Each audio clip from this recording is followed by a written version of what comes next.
오늘은 창세기 11장 말씀 가지고 같이 은혜를 나누고자 합니다.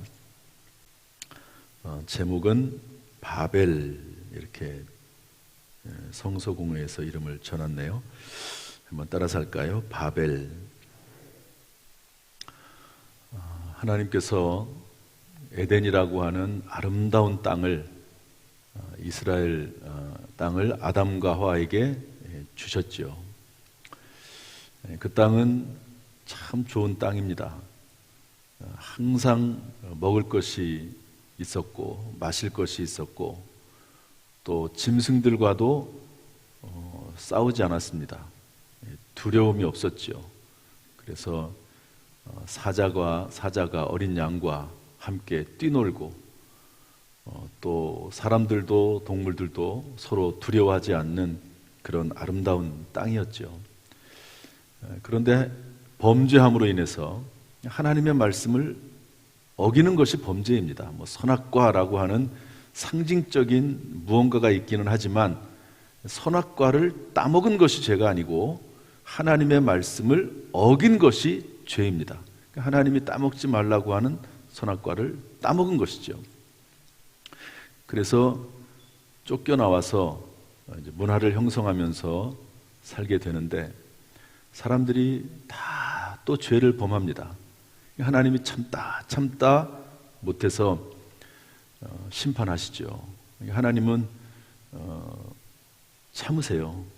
자비하시다, 인내가 많으시다, 또 인자하시다, 이 말은 참으신다는 말씀이거든요. 참다 도저히 안 될 정도가 되니까 하나님께서는 물로 심판하십니다. 그런데 노아라고 하는 한 가족을 하나님이 살려두시죠. 왜냐하면 다 멸절시킬 수는 없으니까. 그래서 노아가 은혜를 입었습니다. 노아에 대해 성경은 뭐라고 말씀하고 있냐면 의인이다, 당대의 완전한 자다, 이렇게 되어 있는데 하나님처럼 완전한 것이 아니고 그 뒤에 보면 곧바로 어떤 말이 나오냐면 하나님과 동행했다, 이렇게 되어 있거든요. 하나님께서 의롭게 여기시는 것은 하나님과 동행하는 겁니다. 신약시대에 와서 어떻게 의롭게 됩니까? 예수 그리스도를 믿는 그 믿음을 보시고 하나님께서 의롭다고 여기시는 거죠. 약 100년 동안 노아가 방주를 짓습니다. 그리고 비가 오기 시작을 해서 이제 노아의 방주에서 다시 나오기까지 한 1년 정도 걸립니다. 그리고 나서 또 이제 문화를 형성하면서 살아가게 되어 있는 것이죠. 그런데 사람들이 또 둘로 나뉩니다.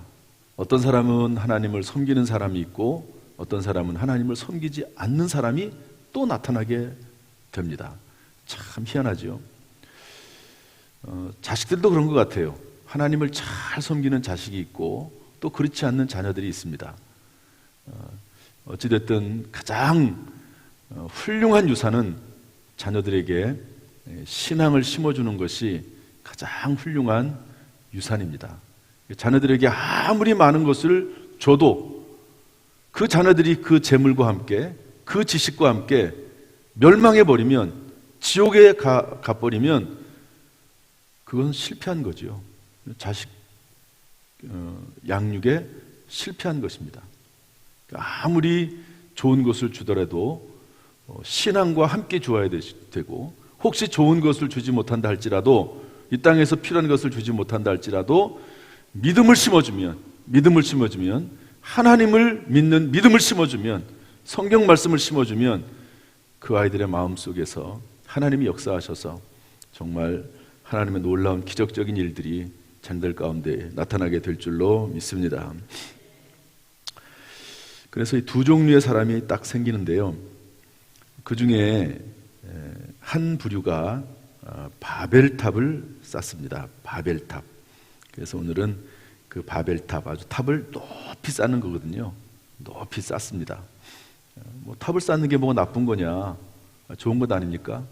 여러분, 서울에 가면 이제 63 빌딩이 있고 그거보다도 더 높은 이제 롯데 빌딩이 있습니다. 저는 그 이제 차를 타고 쭉 가다 보면 저 멀리서도 롯데 빌딩이 보여요. 그러면 볼 때마다 항상 어떤 생각을 하냐면, 야, 좀 바벨탑 같다, 이런 생각을 항상 합니다. 그 안에는 인간의 모든 문화가 총 집결되어 있는 겁니다. 그냥 단순한 집이 아니죠. 그 안에는 뭐 엄청난 많은 돈이 들어가 있는 것이고, 또 그것을 건축하기 위해서 최고의 기술을 거기다 다 투입한 것 아니겠습니까? 그러니까 인간 기술과 과학과 능력의 총화 다 모아놓은 것이 그 빌딩이라고 볼 수가 있는 것이죠. 단순히 바벨탑은 그냥 탑 하나 쌓았지, 그런 차원이 아닙니다. 자, 이 내용을 우리 같이 한번 나누겠습니다. 우리 1절 말씀 한번 읽어보겠습니다. 1절 시작. 온 땅의 언어가 하나요, 말이 하나였더라. 말이 하나다 하는 것이죠. 언어라고 하는 거, 언어. 여러분, 언어라고 하는 것은, 이것은 동물과 다른 점입니다. 언어는 하나님의 큰 축복이고요, 하나님의 형상의 한 부분입니다. 태초에 하나님께서 천지를 창조하실 때 무엇으로 창조했죠? 말씀으로 창조했습니다. 말씀으로. 동물들도 말을 할까요? 말을 하긴 하겠죠. 그런데 그 말이 발전되지 않습니다. 그냥 글쎄요, 의사소통이라고 할까요? 그냥 자기들끼리는 서로 통하는 말이 있지만 그 말이 그렇게 유창하지 않고 발전되지 않습니다. 동물들은 그래서 발전하지 않습니다. 100년 전이나 수천 년 전이나 동물들의 소리는 그냥 소리입니다. 발전하지 않죠. 그러나 사람들의 언어는 계속 발전합니다. 여러분, 조선시대나 또 그 이전의 고려시대나 통일신라 시대나 이때 사용했던 언어를 지금 사용하지 않죠. 그때는 전혀 없었던 그런 언어들이 계속해서 문화가 발전함에 따라서 언어가 생성되게 되는 것이죠. 언어가 발전한다는 말은 곧 문화가 발전한다는 말이고, 사람들의 생각이 발전한다는 말이고, 삶이 바뀐다는 의미거든요. 동물들은 1000년 전이나 2000년 전이나 5000년 전이나 똑같습니다. 동물들은 그냥 그대로 살아가는 거죠. 여러분, 동물 중에 옛날에는 동굴에서 살았는데, 동물들이 어떤 동물이 지금은 동굴에 살지 않고 집을 짓고 살고 있다. 동물들이 빌딩을 짓고 살고 있다. 혹시 이런 얘기 들어보신 적 있습니까? 없습니다. 그냥 동물들은 1000년 전이나 10,000년 전이나 똑같아요. 왜 그렇습니까? 언어가 변하지 않고 문화를 만들 수가 없고 하나님의 형상이 없기 때문에 그렇습니다. 그러나 사람에게는 하나님께서는요, 언어를 주셨고 그 언어를 통해서 서로 소통하게 하셨고, 그러면서 무언가 일을 만들어내갈 수 있는 지능을 주시고 또 하나님을 닮은 속성을 주신 것이죠. 이 언어라고 하는 것은 정말 귀중한 것입니다. 그런데 우리 2절 말씀 읽어보겠습니다. 2절 말씀 다 같이 시작. 이에 그들이 동방으로 옮기다가 신할 평지를 만나 거기 거류하며, 3절 서로 말하되 자 벽돌을 만들어 견고히 굽자 하고, 이에 벽돌로 돌을 대신하여 역청으로 진흙을 대신하고. 벽돌을 만들기 시작하면 벽돌이 뭘까? 벽돌 별거 아니죠. 요즘 같은 경우는 벽돌을 거의 사용하지 않습니다. 그런데 이 당시의 벽돌은 엄청난 겁니다. 지금까지는 흙을 파서 동굴 속에 살거나 나무 위에 살거나 돌을 옮겨와서 지은 집에 살았습니다. 그냥 있는 거 그대로 가져다가 그거를 이렇게 쌓아가지고, 여러분 옛날에 보면 성 같은 거 보면은 성을 쌓을 때 물론 이렇게 조금 다듬은 성도 있지만 그냥 그 성 그대로 이렇게 성을 쌓거든요. 그렇게 해서 집을 짓고 성을 만들고 살게 되어 있는데요.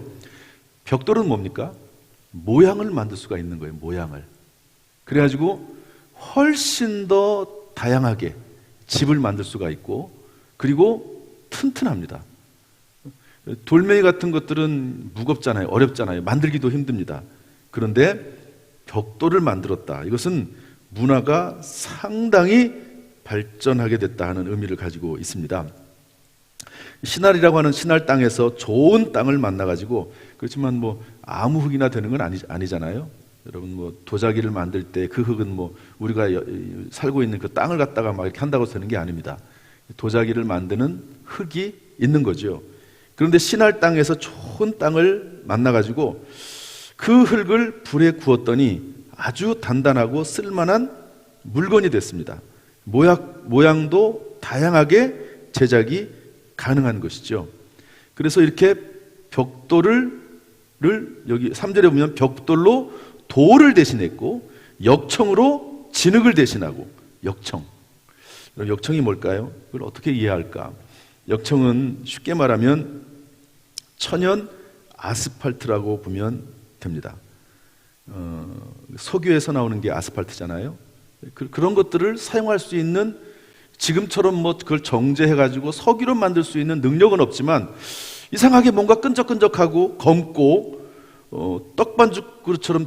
떡반죽처럼 할 수 있는 그런 것들이 있는데 보니까 그것을 바르면 접착력이 있어요. 방수 효과가 있습니다. 역청입니다. 역청. 그것을 사용하기 시작을 한 거죠. 그래서 벽돌을 쌓고 그 벽돌에다가 역청을 발라가지고 접착력을 만들고 또 방수 효과를 내게 하고 하는 그런 일들을 이 당시의 사람들이 했다는 거죠. 문화의 꽃을 피우고 살게 되고 번성하게 되고 발전하게 되고 풍요롭게 됐다 하는 것을 말씀하고 있습니다. 자, 그런데 여기까지는 참 좋습니다. 하나님이 주신 지혜를 가지고 하나님의 그런 모습을, 형상을 가지고 이런 일을 하는 것은 참 좋은 일이죠. 축복이라고 볼 수가 있습니다. 그런데 4절부터 우리가 좀 신경을 써서 봐야 됩니다. 4절 한번 다 같이 읽어볼까요? 4절 시작. 또 말하되 자 성읍과 탑을 건설하여 그 탑 꼭대기를 하늘에 닿게 하여 우리 이름을 내고 온 지면에 흩어짐을 면하자 하였더니. 이 말을 참 잘 보면은요, 그 탑 꼭대기를 하늘에 쌓게 하자, 우리 이름을 내자, 온 지면에 흩어짐을 면하자, 이렇게 이야기합니다. 여러분, 이 핵이라고 하는 것은 얼마나 중요합니까? 그것은 그 전력을 공급하는 일을 하지 않습니까? 그러니까 우리나라에 만약에 핵이 없다, 그러면은 전기를 거의 아마 1년에 몇 번씩은 전기가 중단될 겁니다. 핵에서 나오는 그 전기 발전이 있거든요. 그러나 그 핵을 잘못 사용을 하면 핵무기가 됩니다. 그래서 일본에 세계에서 유일하게 핵을 지금 얼마나 많이 가지고 있습니까?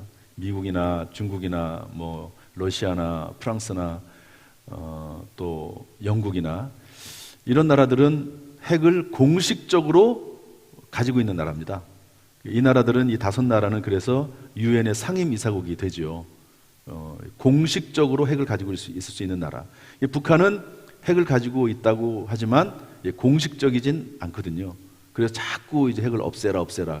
이란도 마찬가지고요. 핵을 가지고 있다고 하지만 공식적으로 허락을 하지 않는 겁니다. 그렇지만 이 5나라는 핵을 공식적으로 가지고 있기 때문에 이 나라가 상임이사국이 되는 것이고, 여러 가지 이유가 있겠죠. 그러나 결정적인 것은 핵무기입니다. 영국이나 프랑스보다 더 경제적으로 강력한 나라가 있거든요. 그러나 핵무기를 가지고 있지 않습니다. 그러니까 이런 나라들은 상임이사국으로서 활동을 할 수 없죠. 공식적으로 가지고 있는 겁니다. 일본의 히로시마와 나가사키에 핵무기가 떨어지죠. 핵폭탄이 떨어지죠. 그러면 수십만 명, 수백만 명이 한꺼번에 죽습니다. 자동차는 이동에 유익합니다. 그러나 공해와 사고로 인해서 죽는 사람이 많죠. 이런 것처럼 벽돌을 만들고 역청을 사용하게 된 것은 참 좋은 일인데, 문제는 그 뒤에 나오는 사람들의 말입니다. 말. 사람들은 벽돌을 만드는 것까지는 좋은데 바벨탑을 만들었다는데 문제가 있습니다. 그래서 바벨탑의 문제가 무엇인가? 이것은 다른 말로 하면 우리가 번성할 때, 잘 될 때, 여러분 바벨탑을 쌓는다는 것은 번성해졌다는 거거든요. 잘 됐다는 겁니다. 잘 될 때 어떻게 하느냐가 상당히 중요합니다. 잘 될 때. 힘들 때는 예수 믿는 사람들은 하나님을 찾습니다. 오히려 하나님을 찾고 열심히 기도하고 힘들 때 더 겸손하고 하나님 앞에 정말 간절히 매달리죠. 그런데 모든 문제가 해결되고 막 잘 나가게 될 때가 있습니다. 그러면 서서히 신앙을 떠나는 사람들이 의외로 꽤 많습니다. 어떤 분은 주일날 예배를 안 나와요. 그러면 왜 안 나오는가 그랬더니 주일날마다 골프 치러 갑니다. 처음에는 가끔 나왔거든요. 그래도 골프를 치러 가긴 하는데 그래도 매주 가는 게 아니고 한 주 갔다가 그 다음에 교회 나오기도 하고 이렇게 했는데 점점 시간이 지나면서 매주 골프 치러 나가는 겁니다.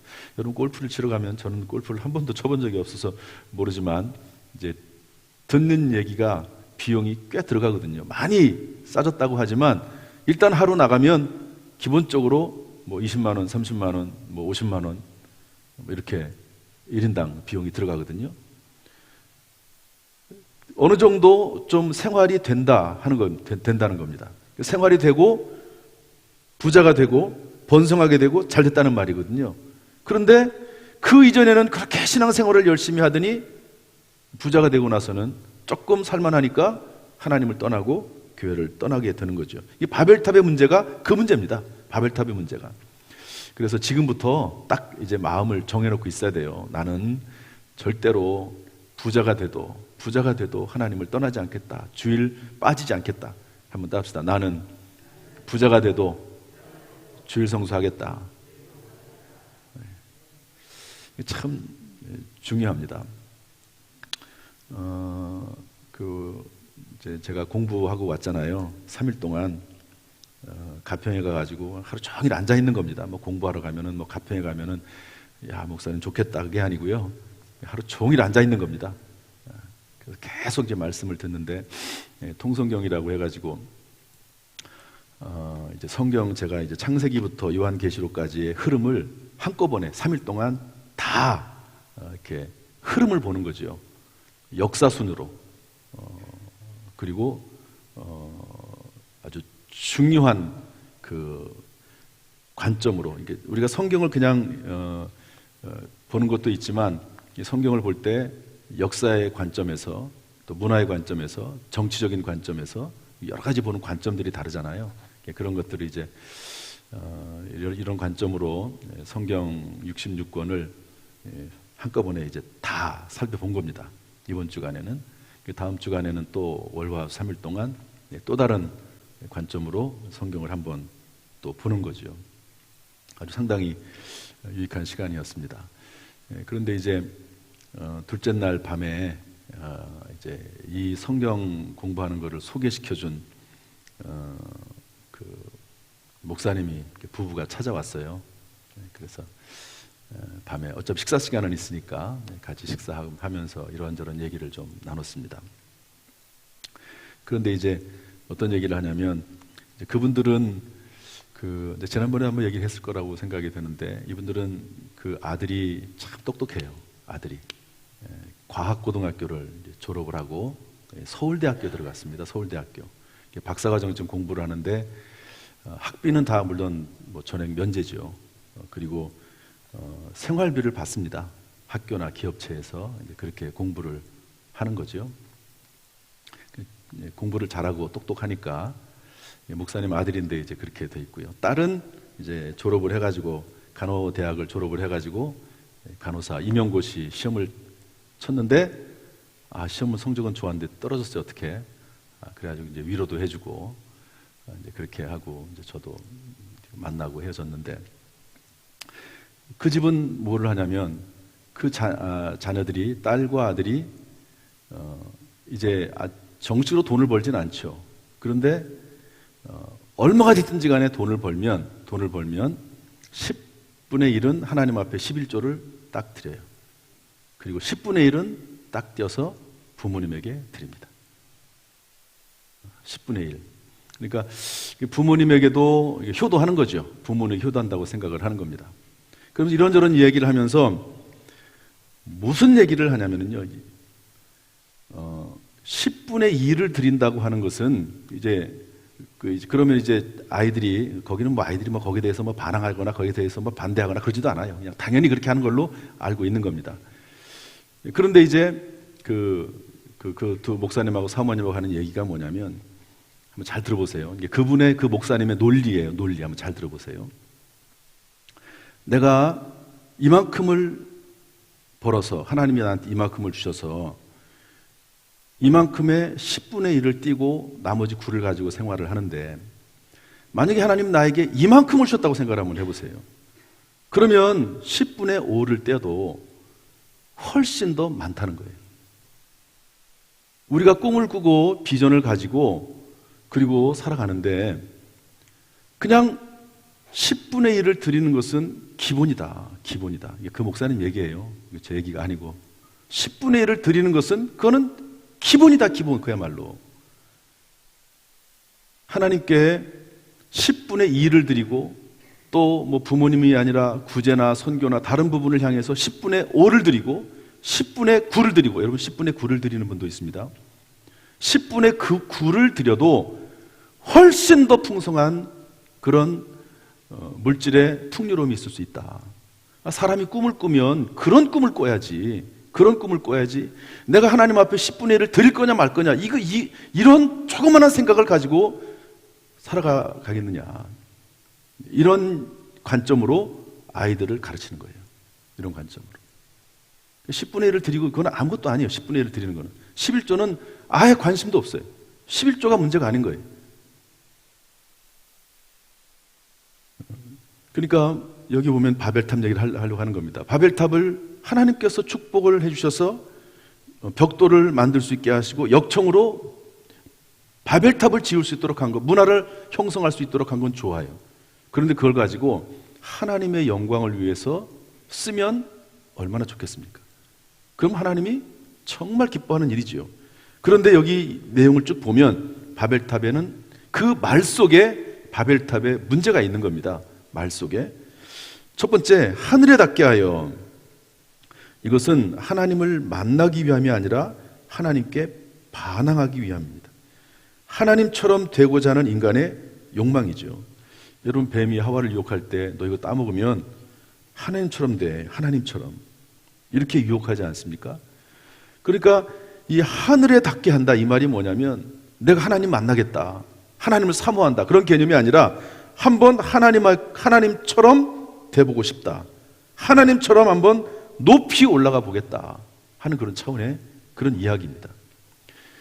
하나님께서 정말 이 당시의 사람들을 축복하셨습니다. 마치 오늘날 컴퓨터를 발견한 것처럼 그런 것처럼 놀라운 발견이 역청과 그리고 벽돌의 발견이거든요. 그랬더니 그걸 가지고 하나님 앞에 영광 돌리는데 사용하지 않고 하나님께 도전하는 도구로 사용한 겁니다.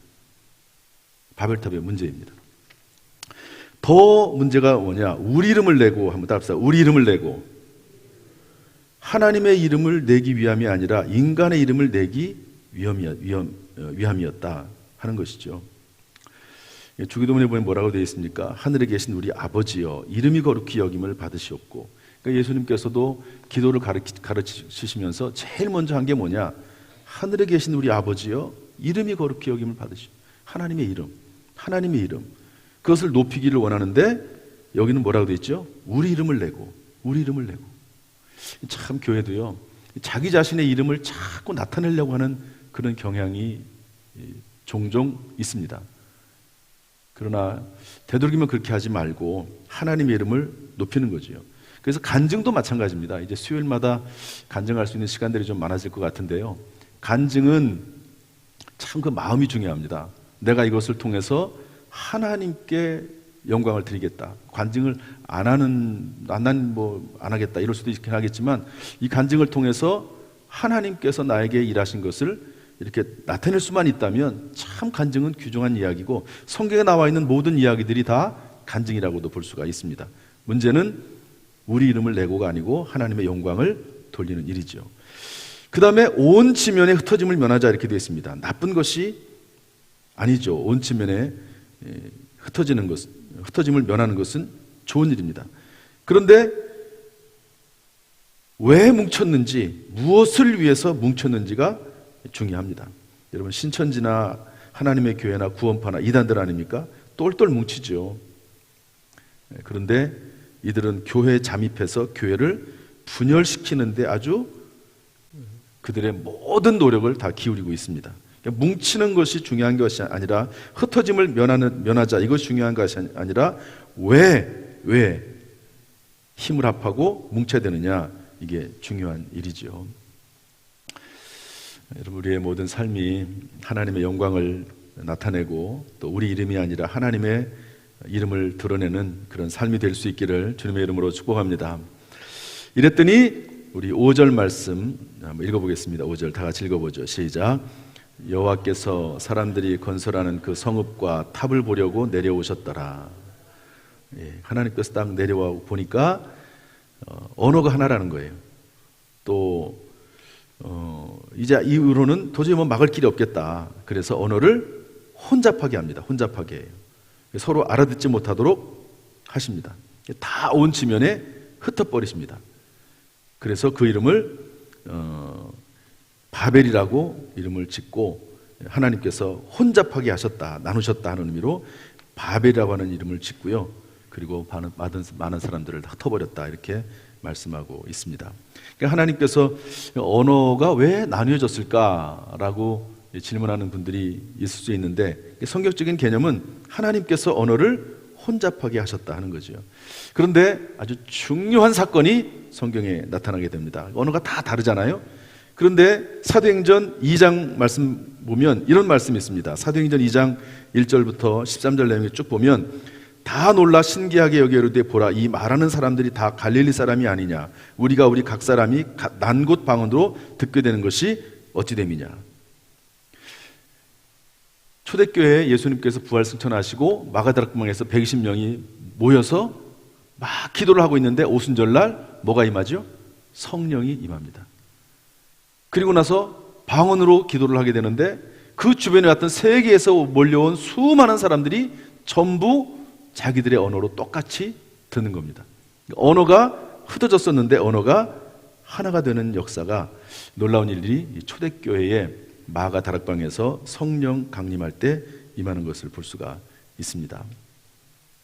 사도행전 2장 11절에 보면 우리가 다 우리의 각 언어로 하나님의 큰 일 말함을 듣는도다. 그래서 회복된 입으로 하나님의 일을 말하기 시작하는 거죠. 이게 바벨탑하고 완전히 다릅니다. 바벨탑에서는 자기의 이름을 높이려고 하는 건데요, 이 언어가 하나가 된 초대교회에서는 성령을 받고 언어가 하나가 된 때는 어떻게 됩니까? 전부 하나님의 큰 일, 하나님의 영광을 돌리는 일을 말하는 것을 볼 수가 있습니다. 이처럼 교회는 하나님의 영광을 위해서 한 목소리, 한 말을 하는 곳이 교회라고 봅니다. 우리 교회도 참, 제가 볼 때는 우리 교회만큼 좋은 교회가 없어요. 정말 우리 교회가 참 평안하고, 우리 또 장로님들이 충성스럽게 사명을 감당하고, 또 성도님들이 다 열심히 충성하고 봉사하고, 이런 교회가 그렇게 많지 않습니다. 물론 이제 어려운 과정을 겪긴 했지만 그것도 지나고 나면 다 하나님의 은혜였던 것 같아요. 하나님께서 교회를 하나가 되고 평안하게 하시기 위해서 그런 일들을 하나님께서 계획하시고, 또 그리고 제가 오기 전에 일어났던 일인데 언젠가는 그 일이 터져야 되거든요. 그런데 그 일을 통해서 오히려 모든 일이 합력하여 선이 이루도록 하시고, 또 우리 성도님들이 정말 큰 일을 하셨습니다. 그래서 여기까지 오게 된 거죠. 이번에 교육을 받는데 제가 이 문지기에 대한 이야기가 새롭게 들어왔어요. 문지기. 여러분, 성전에는 제사장이 있고, 또 성전에는 찬양하는 사람들도 있고, 또 성전에는 이제 제사장 일을 돕는 분들도 있잖아요. 그런데 성전에는 문지기가 있습니다. 문지기가 그냥 문지기인가 보다, 수인가 보다, 이런 정도로 그냥 보초 서는 사람인가 보다, 이런 정도로 생각을 했는데, 성전의 문지기는 그런 개념을 뛰어넘어서, 물론 이제 일상적일 때는 그런데요, 그런 의미를 뛰어넘어서 성전의 문지기는 군사입니다. 군대예요. 그러니까 성전에 지금도 가끔 가다가 이제 예배당에, 우리 교회는 뭐 그런 일이 제가 십자년도 한 번도 없었지만 막 그냥 예배당에 막 술 먹고 들어오는 사람들이 있어가지고요, 그리고 막 술 주정하고 문제를 일으키고 하는 이제 그런 사람들도 있거든요. 그런데 그 당시에는 전 세계에서 막 별의별 사람들이 다 몰려오거든요. 막 수십만 명, 수백만 명이 절기 때는 몰려옵니다. 그런데 그 질서를 잡는 역할을 하는 사람들이 성전에서 누구냐면 문지기라는 거예요. 문지기. 그러니까 문지기가 없으면 어떻게 될까요? 그럼 막 엉망진창이 되는 거죠, 문지기. 그러니까 문지기는 단순한 문지기 아니고 오늘로 말하면 교회의 질서를 지키는 사람이에요. 교회 질서를. 교회에서 말도 안 되게 막 이상한 짓을 하는 사람들이 있으면요, 오늘 같으면 문지기들이 가가지고요, 그러지 말라고 하는 거예요. 쫓아내는 겁니다. 쫓아내는 거예요. 문지기입니다. 문지기. 교회 내에도 적절하게 문지기의 역할을 해야 될 필요가 있는 거죠. 근데 이게 문지기가 없는 거예요, 교회가. 이 교회, 한국 교회다, 이 현대 교회가 문지기가 없어요. 교회 징계와 치리가 안 됩니다. 그게 문제거든요. 그런데 문지기가 있었다 하는 것을 배우게 됐습니다. 우리 교회가 그런 의미로 하나님이 아주 좋은 문지기들을 주셔서 교회가 이렇게 평안하게 되지 않았나 하는 생각을 하면서 참 평안하고 하나가 된 교회라고 저는 봐요, 우리 교회가. 그 이유는 뭐냐? 여러분, 우리 교회가 평안한 이유가 뭘까요? 그거는 하나님의 영광을 위해서, 하나님의 큰 일을 말하기 위해서, 예수 그리스도의 복음을 만방에 증거하기 위해서 우리 교회를 하나님 그렇게 하신 거죠. 성경에 뭐라고 되어 있습니까? 교회가 평안하여 든든히 서가게 하시고 하나님을 경외함과 성령의 위로를 진행하여 그 수가 더 늘어나니라. 그리고 나서 만방에 그리고 나서 세계 복음을 증거해야 되는데 증거하지 않으니까 스데반 사건 이후로 어떻게 됩니까? 교회에 핍박이 일어나게 되죠. 전 세계의 사도들을 제외하고는 다 흩어지게 되고 마는 겁니다. 그러니까 세계 선교, 지금 평안을 근거로 해서 우리가 해야 될 거는 뭐냐? 사실은 세계 선교예요. 전도입니다. 전도와 세계 선교하라고 교회가 평안하고 안정되고 이런 모습을 가지고 있는 거죠. 그렇지 않으면 또 어떻게 될지 모르는 겁니다. 또 어떻게 될지. 하나님께서 스데반을 통해서 핍박을 일으키게 하시고 흩어지게 하셨습니다.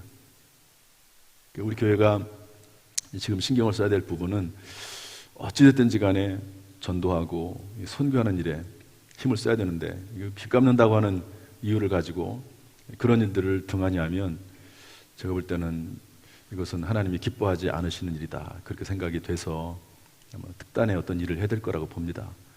제가 올해 이제 접어들면서 어떤 얘기를 했냐면, 성도님들에게도 얘기했지만 1년 동안이라도 빚을 갚지 말자, 이자만 내자, 새롭게 해야 될 일이 많다. 교육부도 그렇고 전도도 그렇고 선교도 그렇고 해야 될 일이 참 많다, 그런 이야기를 드렸습니다. 그리고 지금까지 그 일을 하는데 하나님이 다 채워주셔가지고 별 문제는 없습니다만은, 정말 선교하고 전도하는 일에 있어서 혹시 막힘이 된다고 하면 빚을 갚는 게 좀 나중에 하면 되는 거니까 당장 갚을 일은 없잖아요. 그렇게 해서 또 교회가 부흥을 하면 또 그분들을 통해서 또 재정이 채워질 수는 있거든요. 그래서 제가 교회 건축을 할 때 어떤 건축을 많이 한 어떤 목사님이 그러더라고요. 교회 건축을 하고 나서 교회 빚이 있을 때 그것을 해결할 수 있는 유일한 방법은 뭐냐? 교회 살림을 쪼들리게 하지만 그게 아니고, 교회 재정을 줄이는 게 잘하는 게 아니고 교회가 부흥하는 방법밖에 없다, 그렇게 얘기하시더라고요. 교회가 부흥하면 그러면 성도들이 들어오고 또 함께 거기서 그분들이 헌금도 하게 될 것이고, 그러면 또 선교도 하게 되고, 이게 선순환이 되는 거예요. 선순환이. 자꾸 줄이려고만 하면 그러면 이게 선순환이 되는 게 아닌 거거든요. 그래서 우리 교회가 이제 참, 우리 교회가 참 여기 나와 있는 것처럼 벽돌과 역청 이런 것들을 발견한 그런 문화를 발전시켰던 것처럼 우리 교회가 참 평안하고 안정된 교회입니다. 저는 그렇게 봐요. 근데 그 힘을 어떻게 사용해야 되느냐? 우리 성도님들이 만약에 혹시 여러 가지 뭐 좋은 대학에 들어갔다, 좋은 취직을 했다든지, 뭐 사업을 통해서 많은 재물을 얻었다든지, 그러면 그것을 통해서 어떻게 되죠? 전도하고 선교하는데 써야 되는 겁니다. 그렇지 않으면 그것이 하나님께 무슨 의미가 있습니까? 하나님께서 계속해서 그것을 쏟아부어줘야 될 이유가 무엇이 있습니까? 예수님의 지상대명에 우리가 부합하도록 우리 교회가 또 개인이 행해야 될 줄로 믿습니다. 할렐루야. 좀 크게 좀 한번 해보세요. 할렐루야. 기도하겠습니다.